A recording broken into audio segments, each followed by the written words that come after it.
So Richard, we're here at Rosemount Primary School. This is a school you would have gone to as a kid, and this is a school where you were shot by a rubber bullet. Can you just tell us about that day? And What I remember about that day was just it was a lovely spring afternoon, and I got out of school as normal around 3:20, and this is one of the entrances here to the school, the Helen Street entrance, and I would have come running out down this direction, but then went up through the football pitch of the adjoining school, because right behind me now is the primary school, but then up to my far left is the secondary school. okay, And I would have went running through the football pitch there, and as we did so, I had to pass a British Army lookout post that faced into the school playground. And as I got close to the football pitch, I was about I got close to the Army lookout post. I was about 10 feet away from it when a British soldier fired a rubber bullet at us in the school playground, and it hit me here in the bridge of the nose. I lost this eye, was left completely blind on my left eye, so I'm blind now about 40 odd years, 47 years is it? I lose count sometimes, but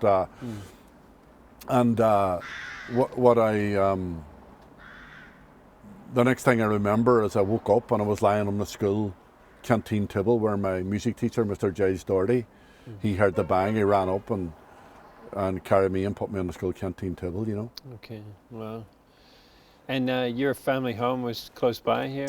I only lived about 2 minutes walk. I would have come out at what we called the Westway entrance, so I went up through the school from here and come out on the Westway entrance at the other end of the secondary school, and literally would have turned left and I would have been at the school, or would have been at my house in maybe 2 minutes. Yeah. So I didn't live that far away. And what do you remember about those first couple of days afterwards? Your family must have been very upset. You're from a big family. You're second youngest of 12, is that right? I come from a family of 12 children. I was the second youngest, you're right. And what I remember, immediately after getting shot, I got out of hospital I spent about 2 weeks in hospital, and all during my time in hospital, I thought that I couldn't see because of the bandages on my eyes. And so I was a football fanatic. I loved playing football, and I can remember joking with everybody about, I can't wait to get these bandages off my eyes. I teach you how to play football and all this. And I'm sure that was very difficult for my parents and very difficult for my brothers and sisters, because, they knew the real story, and they knew that I was not going to get my eyesight back, and that, so hearing me talking as if everything's going to come back to normal must have been really difficult for them, And so I was about a month after I was shot. I was out at home up there in the Craigan, and my brother Noel took me for a walk up and down our back garden, and this particular day he said to me, "Look, do you know what has happened?" And I says, "Aye, I knew I was shot."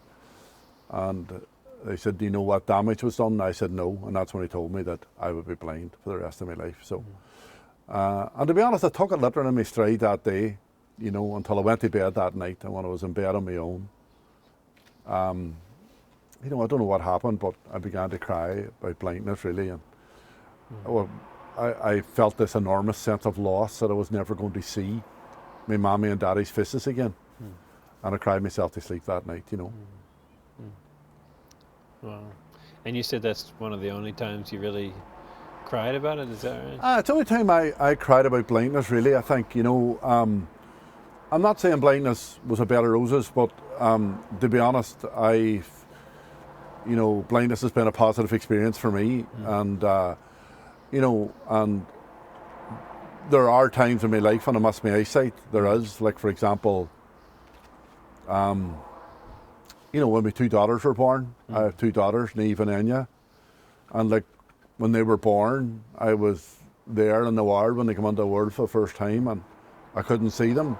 And when they made their first communions and their confirmations in the Craigan Chapel, and they walked up the aisle in their beautiful dresses, and everybody telling me how lovely they looked, and I couldn't see them. And just recently, well, in the last couple of years, my daughter got married, and you know, I had to walk her up the aisle in a sense, and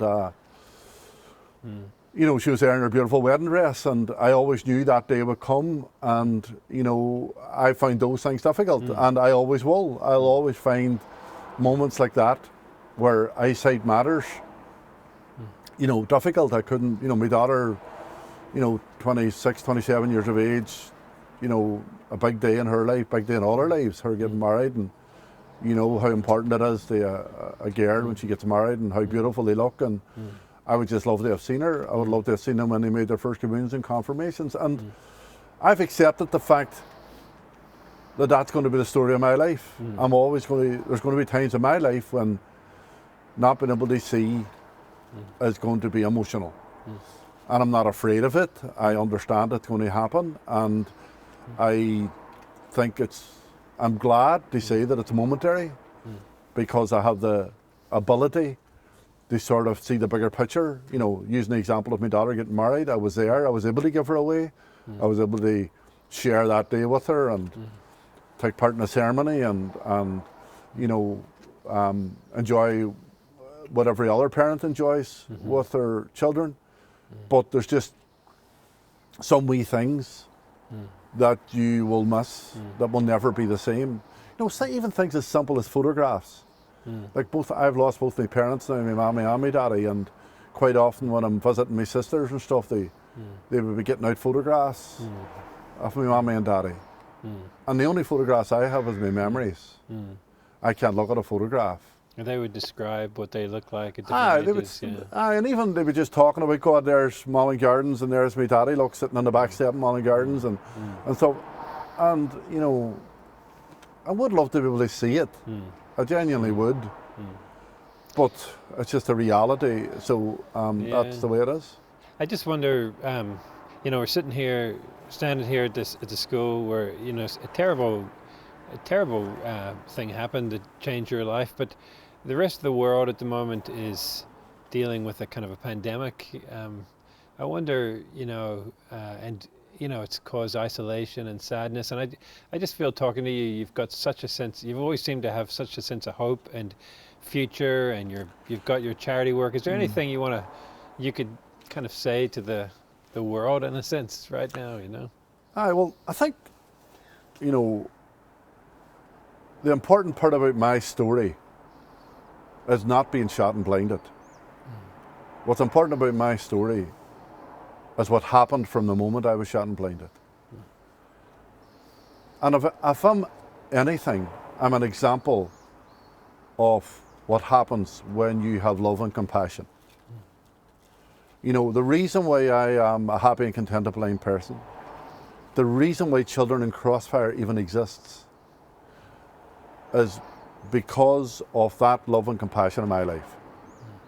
You know, my parents, the local community, my friends, every day of my life, I'm on the receiving end of so much kindness.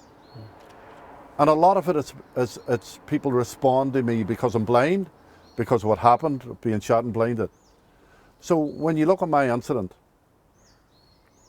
the important part is not being shot and blinded. The important part is what's possible and what happened as a result of it. So, you know, I would think that all of us have a responsibility in our lives in terms of how we treat others, in terms of what we say, in terms of how we say it, and how we influence others. I'm responsible for my children. I'm responsible for helping them and how they think. My children met the British soldier that blinded their daddy, and they're as friendly with him as I am. If I had been an angry, bitter man, I think they would be angry and bitter too. And is that what we want for the world? So I think all of us have got to take on that responsibility. And I suppose for me, it's about responding to situations, not just with the head, that you respond with the heart. And you know, I do believe that if you engage your heart when you respond to difficult situations, then you will respond very differently. And I suppose I think we've all got to focus on educating the heart, really.